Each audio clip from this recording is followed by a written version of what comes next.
다시 생각해보는 임진왜란, 그 첫 번째 시간입니다.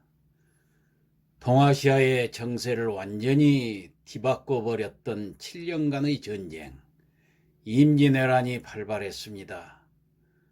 고니시 유키나가가 이끄는 18,700명의 일본군이 부산 앞바다에 출몰했습니다. 동양판 세계대전이나 다름없었던 이 전쟁은 과연 예고 없이 갑자기 일어났던 전쟁이었을까요? 그렇지 않았습니다. 100여 년간의 전국시대를 수습하고 일본을 통일한 도요토미 히데요시는 일본 내 사무라이 및 귀족들의 힘을 밖으로 뿜어내게 하고 중국을 집어삼키겠다는 자신의 그 야심을 일본 내에서 공공연하게 드러냈습니다. 중국을 치기 위해서 조선을 먼저 치겠다며 차근차근 전쟁 준비에 나섰습니다. 하지만 도요토미 히데요시의 이 전쟁에 대해서 고니시 유키나가라는 사무라이는 회의적이었습니다. 중국과 싸운다는 규모 그 자체가 비현실적일 뿐 아니라 전쟁이 나면 쓰시마 섬이 지금으로 대마도죠. 대마도 섬이 전쟁 기지가 될 텐데 고니시 유키나가의 본 바닥이 원래 이 대마도 바로 힘의 원천이었던 섬이었습니다. 자신의 힘의 원천이 되어주는 이 대마도가 전쟁이라는 명분하에 공출되고 전진 기지가 되는 것을 고니시는 원치 않았기 때문입니다.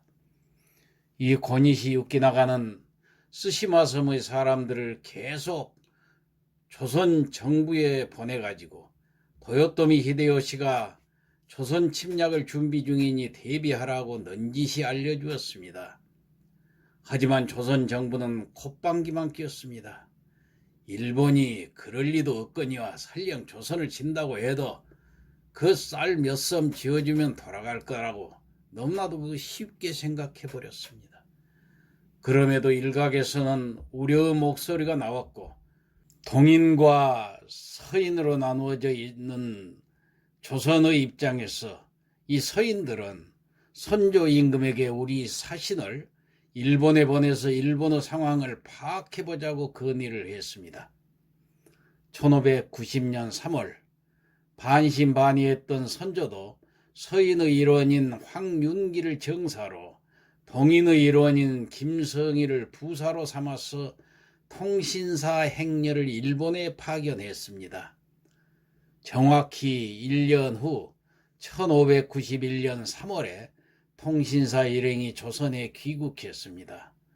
선조는 모든 신하들이 보는 앞에서 정사 황윤길과 부사 김성희를 불러 보고 들은 바를 보고하게 했는데 두 사람의 보고는 선조와 신하들을 소위 멘붕에 빠뜨렸습니다.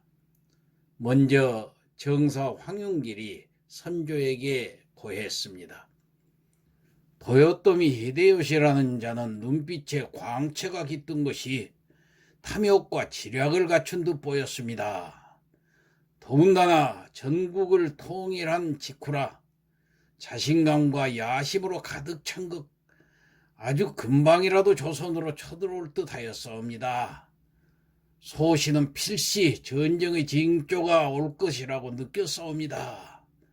그러자 부사 김성일이 말하기를 외국의 그 히데요시는 올 것 같진 않고 설사 온다고 해도 걱정할 것이 없사옵니다. 게다가 그 도요토미 히데요시에게 광채라니요.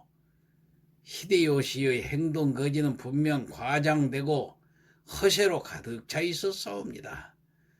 지금 황윤길 정사는 저들의 허풍에 겁을 먹은 것이옵니다. 이렇듯 황윤길과 김성일의 그 상반된 의견에 선조와 조정 신하들은 적잖게 당황했습니다. 두 사람이 본 것은 같으나 한 사람은 이를 위협적으로 보고 또 한 사람은 이를 허세로 인식을 한 것입니다. 전하, 정사 황윤길의 지나친 근심이 이미 백성들에게 알려져서 하삼도인 전라, 경상, 충청도 그 수많은 백성들이 벌써 고향을 뜨고 있었사옵나이다. 일어나지도 않는 일에 근심을 해서 민심이 이리도 술렁인다면 장차 왜군이 배 한 척이라도 우리나라에 오게 되면은 온 나라가 혼란에 빠질까 심히 우려되옵나이다. 전하, 그렇지 않사옵니다. 왜군은 배 몇 척이 아니옵니다. 적어도 수만 대군을 준비해 두었을 겁니다. 분명히 전쟁을 일으킬 것이옵니다. 이렇게 서로 다투자 선조는 신하들에게 이 안건에 대해서는 더 논의하라는 지시만 내렸습니다. 유성룡이 쓴 그 징비록에서는 황윤길과 김성일의 보고 이후에 유성룡이 따로 김성일을 불러서 이야기를 해놓은 대화를 수록해 놓았습니다. 유성룡은 같은 동인인 김성일에게 정말 전쟁이 일어날 확률이 1%도 없는 건가 하고 물어보자 김성일은 100% 어떻게 장담하겠나. 하지만 고작 소문 하나만으로도 이렇게 백성들이 난리인데 민심수습과 안정이 먼저 아니겠는가? 이렇게 대답을 했다고 적혀 있습니다. 이 황윤길이 속해 있었던 서인정당은 선조에게 전쟁에 대비해야 한다며 강하게 주장을 했습니다. 반면에 김성일을 필두로 한 그 김성일과 유성룡이 속해 있는 동인정당에서는 국가에서 전쟁 준비를 하면 백성들의 여론이 너무 나빠지고 사재기 등 경제적으로도 문제가 일어날 수 있다면서 이를 반대했습니다. 자, 서인 집권당의 주장이 너무 완강하자 선조는 각 지방 고을에 성들의 개선 및 수리를 명령했고 군부 내에서 능력 있는 인재들을 특급 승진시켜 주었습니다. 임진 전쟁에 대비하는 그 불차 타경 시 유성룡 등의 청거가 있었기 때문에 이순신이 전라 좌수사에 오를 수 있었던 것입니다. 즉 1589년 외란의 조짐이 보일 때 선조는 전국 장수들 가운데 그 계급에 구애받지 말고 유능한 인재를 청거하라는 무신 불차 타경이라는 명령을 내렸습니다.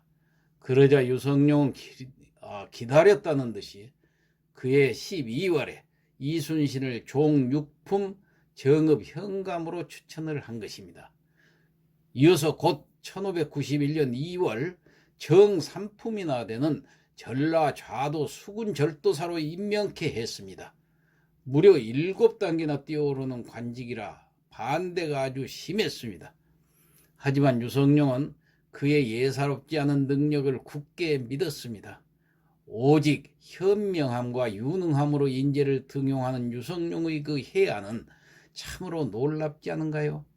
임진왜란 때 육지에 유성룡이 있었다면 바다에서는 이순신이 있었습니다. 그렇게 해서 나라가 망하지 않고 다시 일어설 수 있었던 것입니다. 하지만 동인 측에서 성수리 공사로 인해 국가 재정이 쓸데없이 낭비되고 있고 백성들이 고역에 힘들어한다며 공사 중단을 주장하기도 했습니다. 선조는 서인보다도 유성룡이 속한 동인 정권을 좀 더 신뢰하고 있던 상황이라 동인들의 손을 들어줬습니다. 정부의 여론과 선조의 의중은 전쟁은 일어나지 않는다는 쪽으로 치우쳐가고 있었습니다. 유성룡 역시 설마 하는 쪽이었습니다. 다음해 1592년 봄 조선 전국에 있던 일본 외교관들과 일본 상인들이 갑자기 조선에서 나가버렸습니다. 이 사실마저도 조선 정부는 굉장히 늦게서 알았고 사실을 알았을 땐 이미 늦어버린 이후였습니다. 자, 다음 시간에 계속하겠습니다.